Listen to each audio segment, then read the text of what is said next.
하나님의 말씀은 마가복음 8장 22절부터 38절입니다. 조금 길지만 교도하도록 하겠습니다. 벳세다의 이름에 사람들이 맹인 한 사람을 데리고 예수께 나와 손 대시기를 구하거늘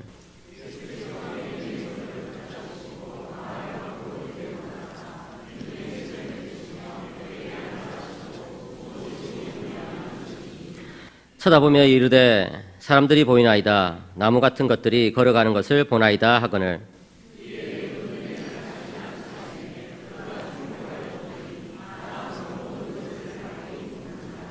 예수께서 그 사람을 집으로 보내시며 이르시되 마을에는 들어가지 말라 하시니라.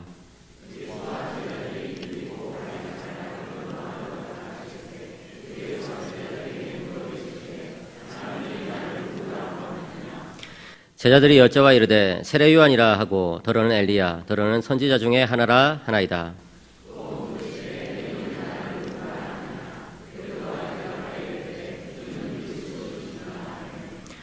이에 자기의 일을 아무에게도 말하지 말라 경고하시고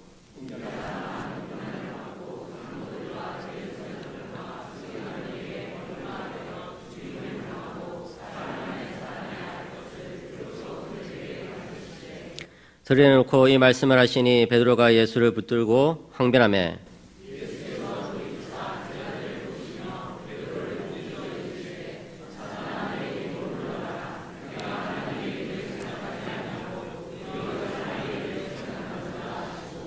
무리와 제자들을 불러 이르시되 누구든지 나를 따라오려거든 자기를 부인하고 자기 십자가를 지고 나를 따를 것이니라.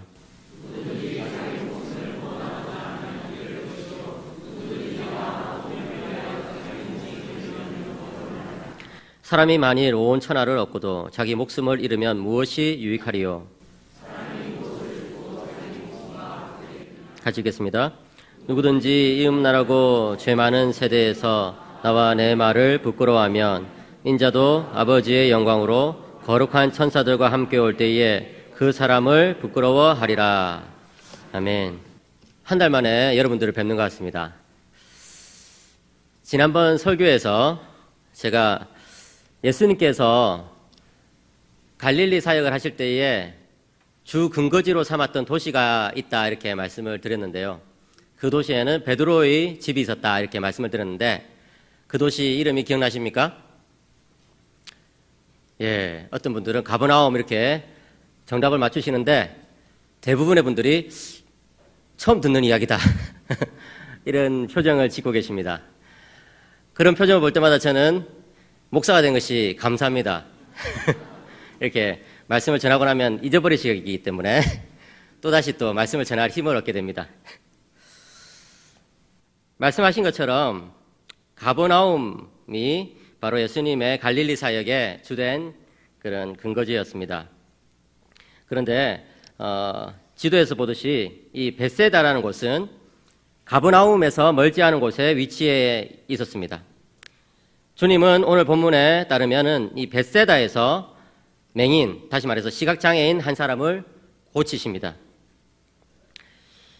마가복음 6장을 여러분들이 보시면은 거기에 오병이어의 기적을 행하시는데요. 이 보리떡 5개와 물고기 2마리를 가지고 5,000명이 넘는, 그리고 여자와 아이들까지 치면 거의 한 2만 명 되었을 것 같은 그런 많은 무리들을 예수님께서 먹이신 곳이 바로 이 벳세다 들판입니다. 그런데 그런 것들을 다 들었을 것 같은데 오늘의 이 맹인은 예수님께 나온 적이 없었습니다. 고대 사회는 사람들의 소문이 오늘날의 SNS나 인터넷 같이 소식을 전달하는 중요한 그런 역할을 했습니다. 그런데 그 소문이 퍼져나가는 속도가 생각보다 아주 빨랐어요. 그래서 오늘날 북한 같은 경우에도 보면은 평양에서 어떤 일이 터졌다 이러면은 오늘 북한에는 그런 SNS라든지 인터넷이라든지 이런 것들이 없음에도 불구하고 일주일 내에 이 북한 방방곡곡으로 이렇게 소식이 퍼져나간다고 그래요. 그만큼 이제 사람들의 입소문이 빠른 것이죠. 그런데도 불구하고 이 사람은 예수님에 대해서 마치 소식을 못 듣는 것처럼 그렇게 예수님께 나온 적이 없습니다. 그 이유는 이 사람이 믿음이 없었기 때문에 그랬겠죠. 설마 그 예수라는 사람이 나를 고칠 수 있으려고, 나는 안 돼, 나는 못 고칠 거야. 그런데 그러던 그가 드디어 사람들의 손에 이끌려서 예수님 앞으로 오고 있습니다. 이 사람들의 손에 이끌려온 것을 보니 여전히 그 사람은 믿음이 별로 없는 것 같습니다. 그럼에도 불구하고 예수님께서는 그를 고쳐주십니다. 조금씩 믿음을 일으켜가지고 고쳐주십니다. 우리도 마찬가지입니다.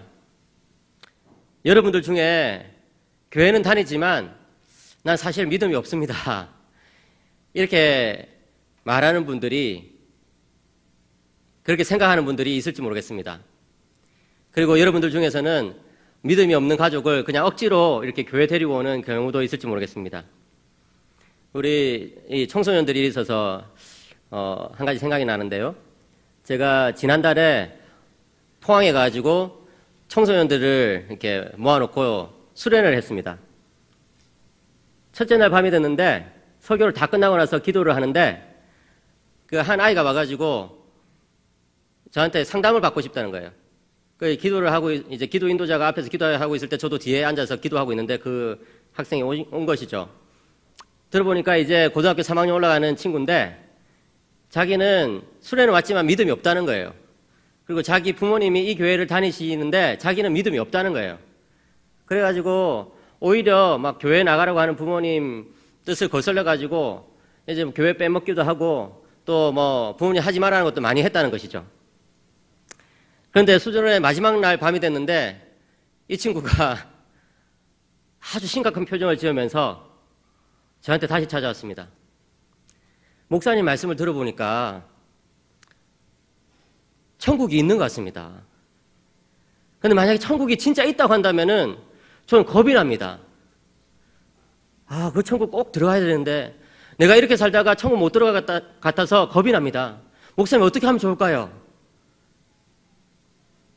제가 그때 참 부모님의 강압에 이끌려가지고 수련회를 나오더라도 예수님께서는 그 아이에게 말씀을 들려주시는구나 하는 것을 느낄 수가 있었습니다. 오늘 이 맹인이 바로 그런 상황이라고 볼 수 있는데요. 예수님께서 이 맹인을 치유하시는 장면이 아주 독특합니다. 먼저 예수님은 마을 밖으로 나가시고요. 그리고 그 사람의 눈에 침을 뱉으시고 안수를 2번 하셔서 그를 고치시는 것을 볼 수가 있습니다. 마을 밖으로 나가시는 것은 사람들의 눈에 띄지 않기 위해서 그런 것입니다. 복음서를 보면 예수님께서 사람들 앞에서 자신을 감추시는 그런 장면들이 많이 나옵니다. 이것을 조금 어려운 말로 메시아 은닉이라고 합니다. 메시아께서 자기를 숨기신 것, 은닉하신 것을 그렇게 뜻하는 것이죠. 이것은 몇 가지 이유가 있는데 그 중에 2가지만 말하면, 첫째는 주님의 사역을 너무 이렇게 막 드러내다 보면은 정치 위정자들에게 잡혀서 이게 죽을 수가 있기 때문에 그런 것입니다. 물론 예수님께서는 생애 마지막에 십자가에서 달려 돌아가실 것입니다. 하지만 예수님은 그 전에 하셔야 할 일이 있습니다. 그 일을 할 충분한 시간을 벌기 위해서 주님은 이 당국자들의 눈을 피해서 그렇게 은밀하게 사역을 하신 것입니다. 둘째 이유는 얼마 전에 담임 목사님께서 말씀하신 것처럼 예수님께서 겸손하셔서 그렇습니다. 예수님은 막 인기를 누리고 사람들이 막 알아주기를 원하고 이렇게 사역하신 분이 아닙니다. 오늘날 많은 사역자들이 그런 것을 즐기지만 예수님은 전혀 그렇지가 않았습니다. 바로 그런 이유들 때문에 예수님은 마을 밖으로 나가서 이 사람을 고치신 것입니다. 그런데 아주 독특하게 눈에 침을 뱉어서 고치십니다. 우리 청소년부 학생도 한번 생각해 보십시오. 아무리 예수님이지만 예수님이 내 눈에 침을 뱉는다. 기분이 별로 좋지 않을 것 같죠? 저도 이렇게 강의를 하다 보면은 이렇게 침이 막 튀어나와가지고 앞에 앉아있는 학생들한테 튈 때가 있는데 여간 미안한 것이 아닙니다. 그래서 한 번은 우산 쓰고 나오라고 앞에 앉고 싶은 분들은 우산 쓰고 강의 들어도 좋다 이렇게 이야기한 적도 있는데, 그 왜 그랬을까요?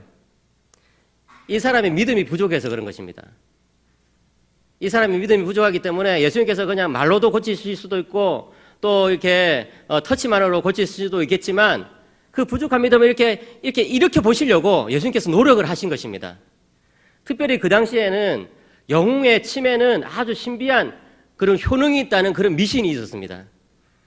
예수님이 그런 미신을 믿었을까요? 안 믿었을까요? 믿지 않으셨겠죠. 예수님은 그런 미신 믿지 않습니다. 그렇지만 어쨌든지 예수님께서는 뭔가 접촉점을 삼아가지고 이 사람의 믿음을 일으켜 보시려고 그렇게 구체적으로 침을 뱉어가지고 어떻게 이렇게 만져주시는 것을 우리는 볼 수가 있습니다. 예수님은 참 끈질기게 이 사람의 믿음을 이끌어내고 있습니다. 또한 예수님은 안수를 2번 하십니다. 첫 번째 안수에서 이 사람이 완전히 눈이 떠지지 않았기 때문입니다. 그는 사람들을 아직 분별하지 못했습니다. 23절에서 예수님께서 무엇이 보이느냐 물으시니까 24절에 그는 사람들이 보이나이다. 나무 같은 것들이 걸어가는 것을 보나이다. 라고 말하고 있습니다.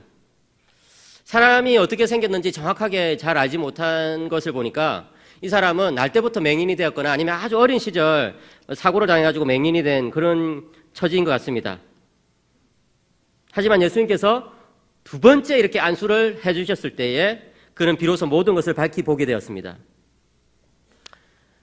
히브리서 12장 2절을 보면 믿음의 주요 또 온전하게 하시는 예수를 바라보자 이런 표현이 나옵니다. 예수님은 정말 믿음의 주님이십니다. 우리들에게 믿음을 주시는 분이십니다. 그리고 또 우리들의 정말 그 부족한 믿음을 조금씩 완성시켜 가시는 온전하게 만들어주시는 그런 분이십니다. 예수님은 이 믿음 없는 사람을 포기하지 않으셨습니다. 마치 거의 사라져가는 불꽃을 잘 피워가지고 큰 불꽃을 이궈내는 그런 사람처럼 주님은 그렇게 우리 안에서 믿음을 일으켜가고 계십니다. 여러분, 복음서에서 예수님은 언제나 사람들을 섬기시면서 복음을 전하신 것을 볼 수가 있습니다. 예수님은 입으로만 복음을 전하신 것이 아니라 몸으로써 그들을 섬기시면서 복음을 전하신 것입니다.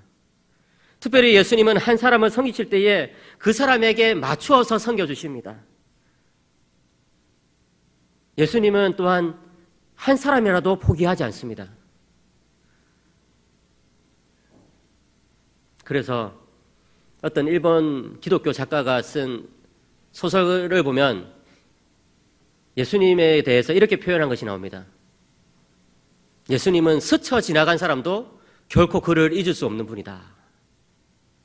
왜냐하면 예수님께서 그를 놓지 않기 때문에. 예수님은 포기하지 않으십니다.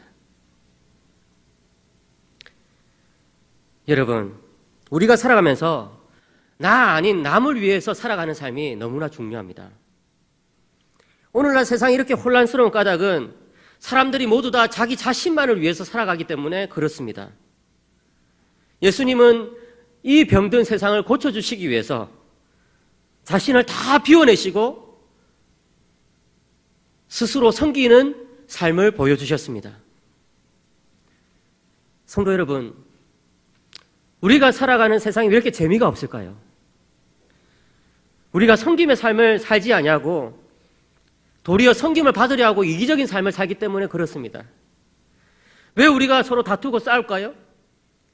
예수님의 섬김을 모르기 때문에 그렇습니다. 왜 이 세상에 많은 사람들이 성공하고 나서 정말 좋을 그때에 큰 죄에 빠져가지고 넘어지게 됩니까? 그들의 삶의 목적이 섬김이 아니라 성공에 있었기 때문에 그런 것입니다. 여기 앉아있는 청소년 여러분, 여러분들이 왜 공부를 합니까? 특별히 고등학생이 있으십니까? 여러분들이 왜 이 대학 시험을 잘 치려고 하십니까? 여러분의 인생의 목적이 성공에 있다면 여러분들은 인생을 오래 살고 나서 공허감에 빠질 수밖에 없을 것입니다. 허무할 것입니다. 여전히 뭔가 채워지지 않는 것 때문에 고통스러울 것입니다. 그러나 여러분, 우리의 인생이 성공이 아니라 섬김에 있다면 우리의 하루하루가 너무나 복될 것입니다.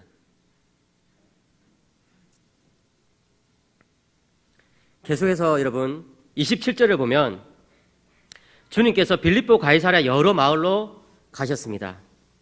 이 빌립보 가이사랴는 가이사랴 빌립보라고도 불립니다. 이 도시는 금방 사진에서 본 것처럼 요단강의 수원지였습니다. 이스라엘의 이 젖줄이 요단강인데 그 수원지가 바로 빌립보 가이사랴였던 것입니다. 가이사랴 빌립보는 왕들의 도시라는 별명이 있었습니다. 먼저 헤롯 대왕은 이곳에 성전을 지어가지고, 쉽게 말해서 이 신전을 지어가지고, 로마 신전을 지어가지고 로마 황제 가이사에게 바쳤습니다. 헤롯 가문의 이 표가 가훈이 로마에 충성하라, 그리하면 살 것이다, 이거였거든요. 그래가지고 황제를 위해서 신전을 하나 지어 주었다는 것이죠. 그래서 도시 이름이 가이사랴가 되었습니다. 신전을 지어줄 뿐만 아니라 황제 이름을 그냥 도시 이름에 붙여버린 것이죠. 그만큼 이 황제에게 잘 보이기를 원했던 사람이었습니다. 그런데 나중에 그 지역을 다스리던 헤롯 빌립 왕은 자신의 이름을 따서 도시 이름을 좀 더 늘렸습니다. 그래서 이름이 가이사랴 빌립보가 된 것입니다. 이 왕들의 도시에서 주님은 제자들에게 이렇게 묻습니다. 사람들이 나를 누구라고 하느냐? 그러니까 제자들은 사람들이 예수님을 가리켜서 세례 요한이다 하고, 더러는 엘리야, 더러는 선지자 중에 하나라 합니다라고 보도합니다. 세례 요한은 죽었지만 이제 예수님께서 활동하시니까 세례 요한과 비슷한 활동을 하는 것을 보고 사람들이 세례 요한이 다시 살아났다, 그런 소문이 자자했거든요. 그래서 사람들이 예수님에 대해서 세례 요한이 부활한 그런 사람으로 착각했던 것입니다. 또 엘리야는 죽지 않고 청천했지 않습니까? 그러다 보니까 예수님께서 놀라운 일들을 행하시고 하나님의 말씀을 전파하시다 보니까 엘리야가 다시 왔는가 보다 이렇게 생각한 것입니다. 이것은 여러분, 그 당시에 사람들이 예수님의 말씀을 그렇게 여러 번 들었음에도 불구하고 예수님이 진짜 누구인지를 알지 못했던 것을 보여줍니다. 이처럼 여러분, 사람들은 예수님이 누구신지에 대해서 무지합니다. 이것은 비단 2000년 전 팔레스타인에 사는 사람들뿐만 아니라 오늘날 21세기 한국에 사는 사람들도 마찬가지입니다. 오늘날 많은 사람들이 예수님에 대해서 알지 못합니다. 그뿐만 아니라 많은 사람들이 예수님에 대해서 관심이 없습니다. 하지만 주님은 제자들에게 다시 한 번 더 물으십니다. 그래? 그렇다면 너희는 나를 누구라고 하느냐? 너희는 나를 어떻게 생각하니? 이처럼 주님은 세상 사람들이 주님에 대하여 무엇이라고 말하는 것보다 제자들이 주님에 대해서 어떻게 고백하고 있는지를 중요하게 생각하십니다. 이에 대해서 베드로가 제자들의 대표가 되어서 이렇게 대답합니다. 주는 그리스도십니다. 여기서 그리스도라는 말은 메시아십니다 라는 말과 똑같습니다. 다윗의 후손으로 오실 왕이신 메시아이십니다 라고 베드로가 대답을 한 것입니다. 예수님께서 오셔서 계속해서 섬기는 모습을 보여주니까 사람들이 메시아인지 다윗의 후손으로 온 왕인지 몰라 배웠습니다. 알아보지를 못했습니다.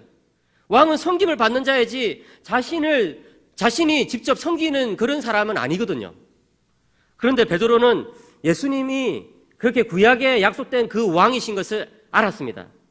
예수님의 모습을 가까이서 관찰해 보니까 그 안에 왕의 권세, 왕의 능력, 왕의 지혜가 나타난다는 것을 알았거든요.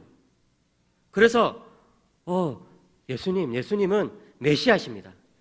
다윗의 후손으로 오신 왕이십니다. 이렇게 고백하였습니다. 그러자 이제 예수님은 한 걸음 더 나가십니다. 31절에 인자가 많은 고난을 받고 장로들과 대제사장들과 서기관들에게 버림받아 죽임을 당하고 사흘 만에 다시 살아나야 할 것을 비로소 그들에게 가르치시되. 제자들의 대표자 베드로가 예수님을 메시아로 고백하자 주님은 자신이 메시아이긴 메시아인데 어떤 메시아이신지를 분명히 드러내고 계신 것입니다. 주님은 어떤 메시아입니까?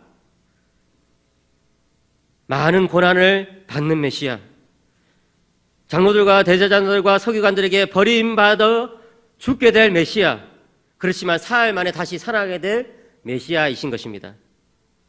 한마디로 말해서 주님은 이사야서 53장에서 예언된 그 고난받는 종의 모습으로 오신 메시아였던 것입니다. 이것은 여러분, 당시에 유대인들이 기대하던 그런 메시아는 아니었습니다. 당시의 유대인들은 다윗과 같은 왕이 다시 오기를 바랐습니다. 그래서 자신들을 정치적으로 로마의 압제에서부터 해방해 주기를 바랐습니다. 유대인들은 또한 솔로몬과 같은 왕이 다시 오기를 바랐습니다. 그래야 해서 자신들이 경제적으로 잘 사는 나라가 되기를 원했던 것입니다. 그러나 여러분, 왕으로 오신 예수 그리스도는 그런 정치적, 경제적 해방자가 아니었습니다. 그분은 고난받아 죽고 부활하는 메시아이셨습니다. 여러분, 왜 주님께서 고난받아서 죽고 부활하는 그런 메시아가 되셔야 했을까요? 주님께서 정치적인 메시아, 경제적인 메시아가 될 수 없었을까요? 복음서에 나타난 이적들을 보면요, 주님께서는 충분히 정치적인 메시아 될 수 있었습니다. 주님은 능력이 많으신 분이셨거든요. 주님은요, 충분히 경제적인 메시아도 될 수 있었습니다. 주님은요, 보리떡 5개와 물고기 2마리로 수천 명을 먹일 수 있는 그런 능력이 있으셨거든요. 하지만 주님은 그런 메시아가 되기를 원치 않으셨습니다. 왜 그럴까요? 주님께서는 우리 인간의 근원적인 문제를 해결해 주고 싶었기 때문입니다. 우리 인간의 근원적인 문제, 그게 무엇일까요? 그게 정치적 자유를 누리면 해결되는 그런 문제입니까? 그게 잘 먹고 잘 살면 해결되는 그런 문제입니까? 그게 아닙니다. 우리 인간의 근원적인 문제는 바로 죄의 문제입니다. 도대체 어떻게 해볼 수 없는 이 나의 죄의 문제, 다른 사람 대신에 나를 앞세우는 그런 나의 죄악된 모습, 다른 사람을 정죄하고 판단하는 그런 모습, 분열을 조장하고 다른 사람에게 거짓을 힘싸고 음란하게 살아가는 그런 모습, 그런 근원적인 문제는 정치적인 메시아, 경제적인 메시아에게 해결해 줄 수가 없거든요.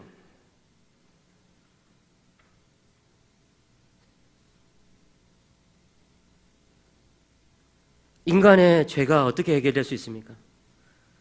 인간의 죄는 우리의 모든 죄를 다 짊어지신 주님께서 십자가에서 죽으시고 그렇게 하여서 우리의 죄를 다 해결하시고 다시 부활하셔서 우리들에게 예수의 생명을 전해주실 때만 해결할 수가 있는 것입니다.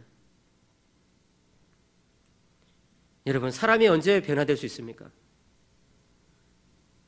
사람은요, 지극한 섬김을 받을 때 변화됩니다. 정말 누군가를 정말 섬기고 사랑할 때 그 사람이 변화된다는 것입니다. 그러나 여러분, 안타깝게도 베드로는 그 사실을 깨닫지 못했습니다. 그래서 그는 예수님을 붙들고 항변합니다. 여기서 항변하다라는 말은 예수님께서 복음서에서 귀신을 내쫓으실 때 그렇게 썼던 그런 말입니다. 귀신을 꾸짖으실 때 썼던 그 단어가 여기 항변하다라는 단어입니다. 베드로는 마치 예수님을 꾸짖고 야단치듯이 그렇게 강하게 거부하고 있는 것입니다. 그런데 예수님도 그냥 물러서지 않습니다. 33절에 보니까 예수께서 돌이키사 제자들을 보시며 베드로를 꾸짖어 이르시되 사탄아, 내 뒤로 물러가라.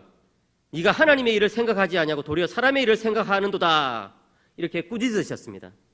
여기서 주님께서 베드로를 꾸짖다고 하실 때 그 단어가 베드로가 예수님께 항변하다 할 때 그 단어가 똑같습니다. 베드로가 예수님을 막 꾸짖으니까 오히려 예수님께서 베드로를 꾸짖게 되는 것입니다. 그런데 예수님께서는 제자들을 둘러보시면서 베드로를 꾸짖으셨습니다. 베드로뿐만 아니라 제자들도 역시 마찬가지로 예수님을 왕으로 생각하긴 하는데 엉뚱한 왕으로 생각하고 있었다는 뜻입니다. 주님은 베드로에게 사탄아, 내 뒤로 물러가라 이렇게 말씀하십니다. 복음서에서 여러분, 예수님께서 어떤 사람을 가리켜서 사탄이라고 말하신 적이 없습니다. 지금 예수님께서 엄청 강한 표현을 쓰고 계신 것입니다.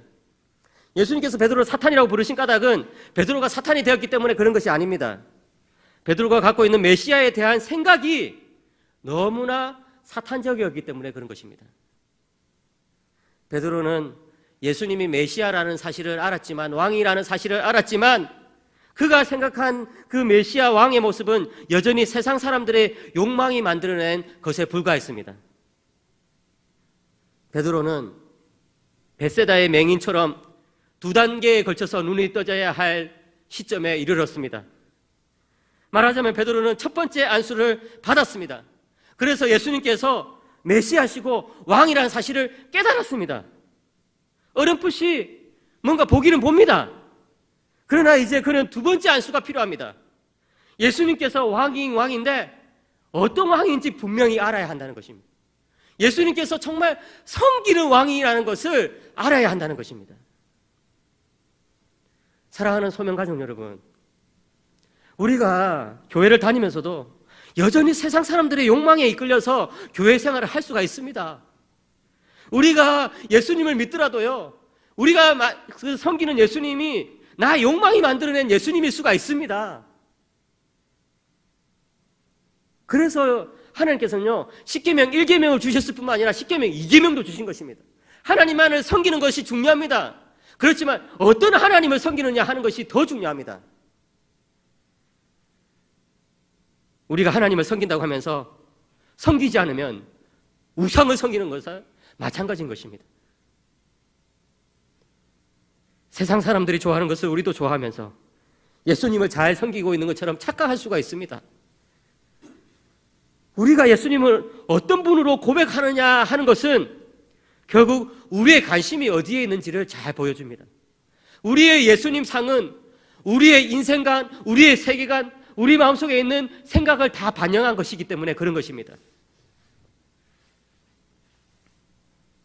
이럴 때 우리들에게 예수님의 투터치가 필요합니다. 먼저 우리는 예수님이 왕이심을 깨달아야 합니다. 이것이 첫 번째 터치입니다. 그리고 우리는 예수님이 섬기는 왕이심을 깨달아야 합니다. 이것이 두 번째 터치입니다. 34절에 무리와 제자들을 불러 이르시되 누구든지 나를 따라오려거든 자기를 부인하고 자기 십자가를 지고 나를 따를 것이니라. 자기를 부인한다는 것은 자기 욕망과 자기 생각을 버리고 주님의 말씀을 실천하는 것을 뜻합니다. 자기 부인에 대해서 중요한 글을 남겼던 칼빈은 우리 인간은 본성적으로 이기적이고 자기를 추구하기 때문에 자기를 부인해야지만 하나님과 연합될 수 있다, 이런 말을 남겼습니다. 자기를 사랑하고 자기를 추구하면서 사는 대신 예수님처럼 하나님을 섬기고 이웃을 섬기는 삶을 살아야 합니다. 십자가를 진다는 것은 주님 때문에 죽을 준비가 되어 있는 것을 뜻합니다. 고대 사회에서 십자가라는 것은 십자 모양으로 생기지 않았습니다. 고대 사회에서 십자가는 일단 그 죄인이 죽게 될 그 자리에 세로로 먼저 세워놓고 이 가로대는 그 자리에서 죽게 될 사람이 이제 감옥에서부터 형장으로 걸어가면서 지고 가야 했습니다. 그래서 십자가를 진다는 것은 그 가로대를 지고 가는 것을 뜻했습니다. 그것은 무엇입니까? 이제 로마 병장이 바로 여기라고 하면 그 자리에서 죽게 된다는 것입니다. 여러분, 우리는 바로 그런 십자가의 가로대를 지고 살아가야 합니다. 예수님께서 바로 여기라고 할 때 그 자리에서 우리의 모든 것을 내려놓고 죽을 준비가 되어 있어야 합니다. 그 자리가 여러분의 가정의 자리일 수 있습니다. 여러분의 남편과 아내의 관계 속에서 그 자리가 될 수도 있습니다. 여러분의 자식, 여러분의 손자, 손녀와의 관계 속에서 그 자리가 이루어질 수도 있습니다. 여러분의 직장에서 그 자리가 이루어질 수도 있습니다. 하지만 분명한 것은 예수님께서 여기라고 했을 때 우리는 여기서 죽겠습니다 라고 주님 앞에 말할 수 있어야 합니다. 그것이 바로 십자가를 지는 삶입니다. 35절에서 주님이 이렇게 말씀합니다. 누구든지 자기 목숨을 구원하고자 하면 잃을 것이요 누구든지 나와 복음을 위하여 자기 목숨을 잃으면 구원하리라. 여러분, 우리는 아담의 후손이기 때문에 본성상 아담처럼 살기를 원합니다. 아담은 어떤 삶을 살았습니까? 하나님처럼 높아지려고 하다가 죄와 사망의 종이 되어버렸습니다. 그 아담이 빠뜨린 그 저주, 아담이 우리를 다 몰아넣어버린 그 죄와 죽음의 사슬에서부터 벗어나려면 우리는 아담적인 삶을 살아서는 안 됩니다. 우리는 예수 그리스도의 길을 가야 합니다. 예수 그리스도의 길은 어떤 길입니까? 자기 스스로를 비우고 자기 스스로를 죽였더니 하나님께서 그를 살리시고 하나님께서 그를 높이신 그런 길이었습니다. 우리가 십자가를 지고 주님을 따라가면 진짜 죽을 것 같습니다. 정말 힘듭니다. 이러다가 내가 죽는 거 아닌가 하는 생각이 들 정도입니다. 그런데요, 신앙의 비밀이 뭔지 아십니까? 그런 것 이후에 생명이 온다는 것입니다. 그런 것 이후에 참된 부활의 능력을 경험하게 된다는 것입니다. 사랑하는 소명가족 여러분, 오늘 오전에 목사님께서 저 아름다운 천국에 대해서 들려주셨는데 여러분 그 천국 갈 것을 믿습니까? 여러분들은 부활하실 것을 믿습니까? 그걸 어떻게 믿을 수가 있을까요? 그걸 어떻게 확신할 수가 있을까요? 이 땅에서요, 예수님처럼 그렇게 한번 죽고 다시 살아나는 그런 경험을 한 번도 해본 사람이 아니라면 어떻게 죽을 때, 이 세상에 눈을 감을 때 내가 천국 간다고 그렇게 믿을 수가 있겠습니까? 그러나 여러분, 예수님처럼 이 땅에 살아가면서 정말 말씀 붙들고 죽었더니 그게 죽음의 길이 아니라 생명의 길이더라 하는 것을 체험하면요, 그런 사람은요 진짜 이 심장의 피가 식어져서 죽을 때도 확신할 수가 있는 것입니다. 나는 부활한다, 나는 천국 간다 확신할 수가 있는 것입니다. 왜? 이 땅에서 벌써 부활을 경험해봤거든요. 사랑하는 여러분, 이것이 우리들에게 주어진 길입니다.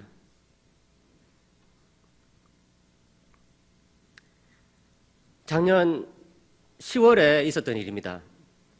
제가 부산에 있던 어떤 교회에서 오전 설교를 또 봉사하고 오후 특강을 봉사해야 되는 그런 날이었습니다. 그런데 작년 10월에 제가 엄청 좀 무리를 해가지고 이제 이렇게 논문 발표하러 다니고 이렇게 해가지고 몸이 아주 좀 쇠약해져 있는 상태였습니다. 주일날 아침에 좀 긴장되는 상태에서 식사를 일단 하고 그곳으로 일찌감치 갔습니다. 그런데 도착했는데 이게 좀 몸이 너무 안 좋은 거예요. 그래가지고 목사님 제가 좀 쉬어야 되겠습니다. 참 죄송스럽게 목사님이 목사님 방을 비워주시면서 저보고 이렇게 좀 쉬어라고, 누워서 쉬어라고 이렇게 해주시더라고요. 그래가지고 이제 쉬었는데 참 몸이 계속 안 좋아요. 어쨌든 그래가지고 예배 시간이 되었으니까 설교하기 위해서 자리에 앉았죠. 자리에 앉았는데 계속 몸이 안 좋아요. 나중에 보니까 이렇게 막 손이 하얘져요. 점점 더 이렇게 손이 막 이제 떨리면서 나중에는 이 손가락 끝, 발가락 끝이 막 떨리면서 이 몸 전체가 들들들 떨리더라고요. 이게 무슨 일이지 생각해보니까 아마도 제가 아침에 먹었던 것이 체했던 것 같아요. 그래가지고 목사님, 이 근처에 병원이 있습니까? 예, 교회 근처에 병원이 있습니다. 제가 예배 마치고 바로 병원 가야 될 것 같습니다. 예, 준비해 놓겠습니다. 걱정하지 마세요. 목사님, 제가 좀 체한 같은데 좀 손 좀 주물러 주십시오. 그랬는데 손을 막 열심히 주물러 주시는데 나아지지가 않아요. 나중에는 목사님 너무 손을 세게 주물러가지고 그날 저녁에 집에 가서 보니까 손에 멍이 들었어요. 이 젊은 목사님이 엄청 손을 열심히 주물러요. 장로님이 이제 기도를 하고 계시는데 이 분위기를 파악한 이 성가대석에 있는 어떤 그 여자 집사님이 와가지고 막 이제 저를 어깨를 막 눌러주세요, 이제. 그래서 목사님 손 주무르시고 저 막 어깨 막 눌러주시고 난리가 났죠. 그래도 괜찮아지지가 않아요. 그래가지고 제가 이제 장로님 설교 마칠 때쯤 돼서 목사님, 죄송한데 제 설교 원고 드릴 테니까 좀 대신 설교하시면 안 되겠습니까? 근데 손을 막 열심히 주무치다가 갑자기 멈추시더니만 그건 안 되겠는데요. 그래서 이건 안 되겠구나. 내가 설교하다가 쓰러지는 한이 있더라도 설교해야 되겠다. 목사님, 근데 죄송하지만 의자를 하나 좀 갖다 주십시오. 제가 의자에 앉아서 해야 되겠습니다. 지금 너무 몸이 흔들려가지고 떨려가지고 설교를 좀 서서 못하겠습니다. 예, 그렇게 하겠습니다. 그래가지고 이제 참 죄송스럽게도 제가 그날 오전 예배 시간에 의자 위에 앉아가지고 설교를 했습니다. 설교를 하는데 너무 숨이 이렇게 가파가지고 말이 제대로 안 나와요. 교회는 예배를 드리는 곳입니다. 이러는데 말이 제대로 안 나와요. 그날 설교만큼 성도들의 집중력이 좋았던 설교는 난생 처음이었습니다. 저러다가 목사가 쓰러질지도 모르겠다 이렇게 생각해서 그런지 몰라도 성도들의 집중력이 200%예요. 그래 어쨌든 그렇게 해가지고 숨을 몰아쉬면서 겨우겨우 설교를 다 하고 이제 내려와가지고 바로 화장실 가가지고 막 토하고 이렇게 하니까 이제 좀 나아져요. 그래가지고 이제 오후 시간에 좀 누워있다가 몸이 회복됐어요. 눈 좀 붙이고 이제 조금 잤거든요. 그래 눈 좀 붙이고 이래가지고 이제 오후 특강 했는데 그때는 뭐 신나게 했죠. 막 열심히 했어요. 그랬더니 앉아 계신 권사님 한 분이 목사님 부활하셨다! 예배 시간에 크게 좀 소리를 지르시더라고요. 좀 민망했는데 특강 시간이었으니까 어쨌든 제가 그 오전 예배의 그 짧은 시간에 설교를 하면서 마음속에 두려움이 찾아왔습니다. 마음속에 큰 두려움이 찾아왔습니다. 이러다가 죽을 수도 있겠다. 뭐 설교하다가 죽는 거 그 영광스러운 일이지. 그거 두렵지 않았어요. 죽으면 천국 갈까? 저는 당연히 믿음이 있기 때문에 죽으면 당연히 천국 간다. 그게 두렵지도 않았습니다. 그런데 제 마음속에 그 짧은 시간에 떠나지 않는 두려움이 있었는데 내가 무엇을 했다고 지금 주님을 뵙느냐? 내가 이때까지 주님을 위해서 무엇을 한 게 있다고 지금 주님을 뵐 수 있을까? 주님 뵙는다는 것이 너무나 송구스럽고 너무나 두려웠습니다.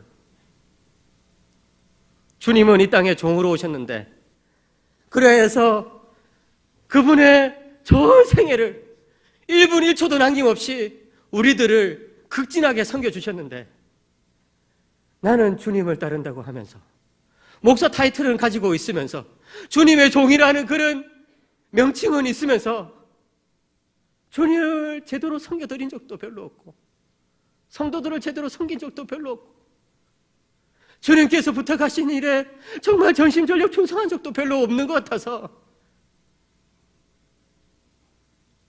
그날 마음속에 너무나 큰 두려움이 찾아왔습니다.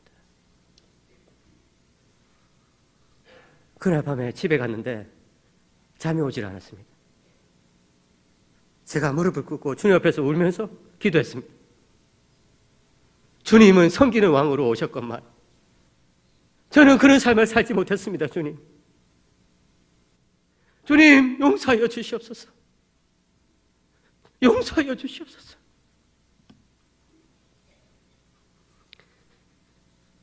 사랑하는 성도 여러분, 여러분은 지금 어떤 상태에 있습니까?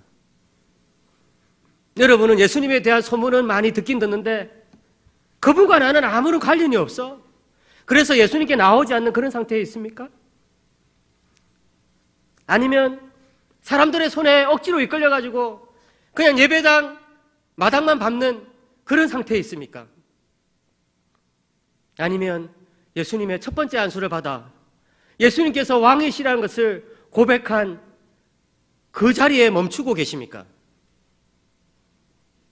아니면